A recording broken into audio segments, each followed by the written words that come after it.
Aliás, tem uma outra informação sobre o Lula que vem gerando muita discussão nas redes sociais. O ex-presidente tem viagem prevista para a África no dia 27 de janeiro, 3 dias, depois do julgamento do TRF4, o julgamento que estamos falando aqui.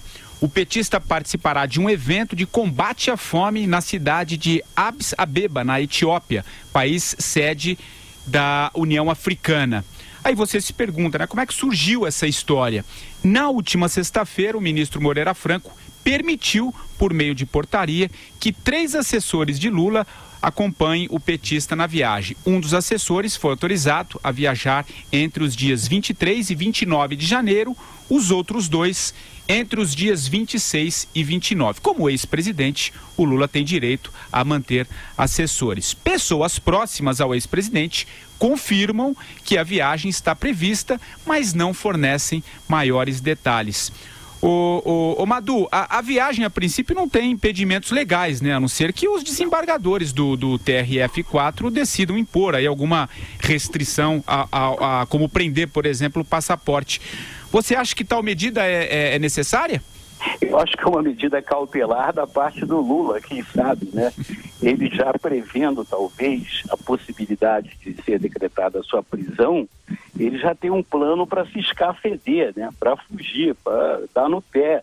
E aonde é que ele vai se esconder? Na África, onde ele emprestou milhões e milhões de dólares para sobas, ditadores africanos que oprimem os seus povos, roubam reis da corrupção, assim como o nosso réu aí em questão, onde ele vai se esconder, onde é que ele vai obter acolhida, Quem sabe, inclusive, ele vai pedir, num caso extremo, asilo político, porque eu não creio que nenhuma nação séria, nenhum país com governo sério, vai cair nessa esparrela de dar asilo político a um criminoso comum.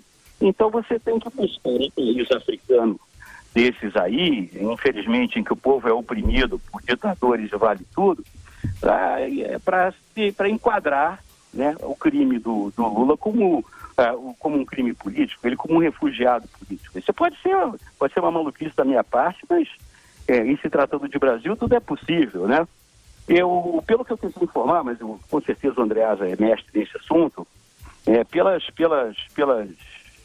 sistemas jurídicos está tudo certo, realmente, só se por acaso achassem, por enquanto realmente ele pode se deslocar, infelizmente pago pelo povo brasileiro, ele tem direito a levar assessores, enfim, tudo pago, nós pagamos, afinal somos todos ricos, estamos todos empregados, ganhamos de girar roda, não custa nada pagar passagem dos assessores do Lula, estadia, diários e tudo mais. Mas eu tenho para mim que o Lula está com um plano B de fuga aí para a Etiópia. O lugar, de repente, é melhor do que para Papuda, O Andreasa, como disse o Madu, a princípio não tem nenhum impedimento legal, mas como é que você vê essa movimentação, essa possível viagem para a Etiópia? Hoje não há impedimento legal contra o Lula. A sentença do Moro, a condenação em primeira instância, o Moro mesmo usou essa palavra, prudência, evitando desgastes, algo parecido com isso, a expressão que ele usou, de prender um ex-presidente da República. Me parece um erro da parte do Sérgio Moro essa argumentação, porque o sujeito é um réu e se é condenado não importa que seja presidente da República, não é matéria jurídica não prender alguém se acha que deve ser preso pela sua condição de ex-presidente, cria um ambiente de exceção. Nesse conjunto, nenhuma restrição foi imposta ao Lula. Poderia haver um apêndice à decisão impedindo que ele deixasse o país, por exemplo, ou que só pudesse deixar o país com autorização judicial. Não há isso. Então, portanto, a não ser que os desembargadores agora no TRF4 decidam alguma medida cautelar nesse sentido, o confisco, a apreensão do passaporte do Lula, ele está livre para viajar e provavelmente viajará. Por que eu estou dizendo isso? O Lula não será preso. Eu tenho falado sobre isso aqui. Da mesma forma como acho que ele terá a condenação em segunda instância ratificada, não virá junto um pedido de prisão, inclusive pelos direitos a recurso que ele tem. E a rigor, é a aposta que ele faz, Ele aposta na liberdade, Patrick Santos. Ele aposta que mesmo condenado poderá ficar no Brasil disputando ou não eleição em liberdade. Se você quiser saber a minha opinião, eu acho que o Lula jamais será preso. Será condenado em segunda instância, será condenado no processo de Atibaia e nos outros 6, se eu não me engano, que há contra ele, e cumprirá em liberdade isso. De algum jeito, mas cumprirá. Então, podendo condenado viver no Brasil, eu não conheço a Etiópia, mas acho que é melhor aqui. Ele vai e volta. Luciana, como é que o pessoal de Brasília aí viu essa viagem do ex-presidente Lula? Olha, já havia sido comunicada que é o Palácio do Planalto, e não cabe muito ao Palácio do Planalto ficar especulando para que é a viagem, o que ele vai fazer.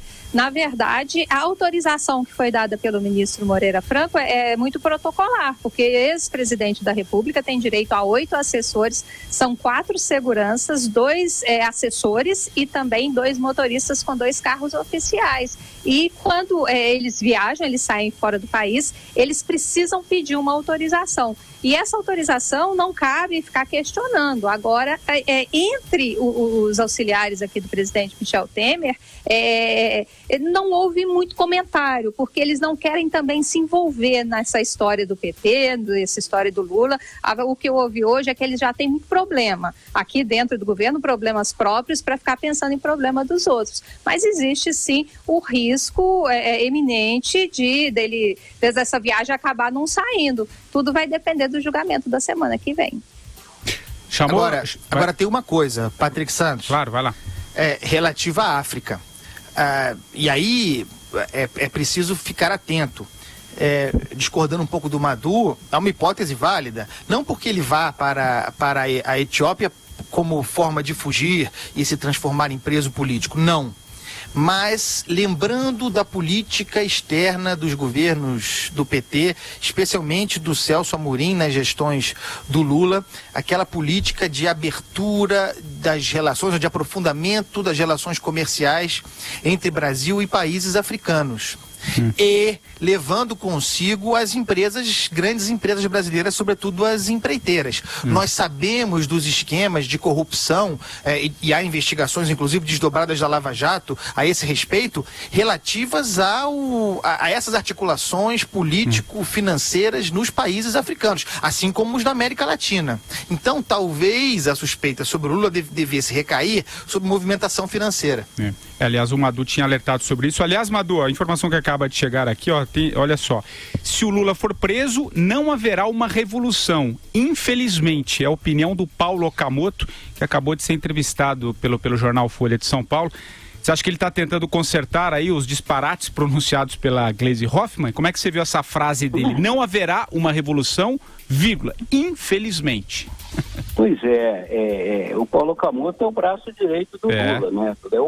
Inclusive é o homem da mala, né? O homem carregado do trabalho sujo, enfim, é um homem que precisa estudar mais a fundo, principalmente a fundo do bolso dele, né? Para se chegar aí a conclusões, né?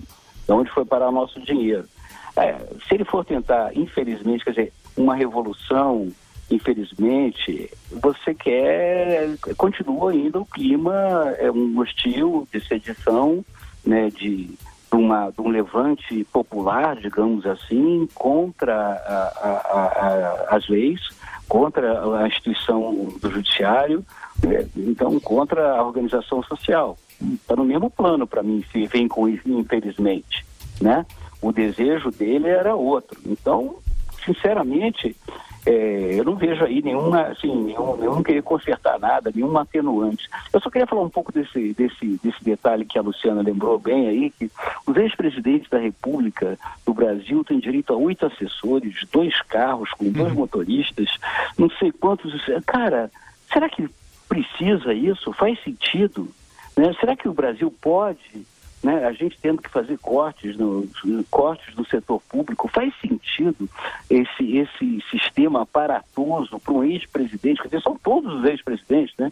Numa democracia, pelo menos de 8 em 8 anos você vai ter mais uma equipe dessa formada, basicamente para não fazer nada, né? Para não fazer muito pouco. Faz sentido? Né? Será que eu faço um convite aos ex-presidentes, inclusive, a abrir mão, né, pelo menos da metade desse esquema todo, porque, enfim, o Brasil está precisando, né, pessoal? Aqui realmente é o país dos exageros e dos desperdícios. Aliás, bem menos que a metade já é suficiente. Você chamou, né, Andreasa?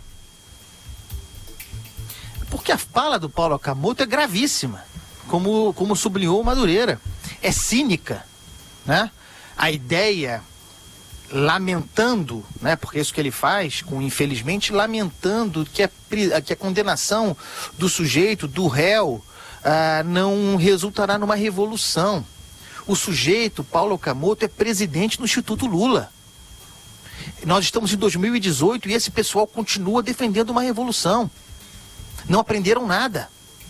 Não aprenderam nada. Agora, é revolução de ordem retórica. Porque uma vez no poder, operam perfeitamente no esquema de máfia, né? Tomando o Estado. Essa é a revolução na prática que eles querem poder fazer novamente em 2018, elegendo Lula, né? A revolução silenciosa da tomada do Estado brasileiro, do assalto ao patrimônio público, do uso das instituições brasileiras, das estatais brasileiras para caixa de partido, para permanecer no poder. É gravíssima essa fala do Paulo Okamoto, mas ela é muito significativa de uma mentalidade.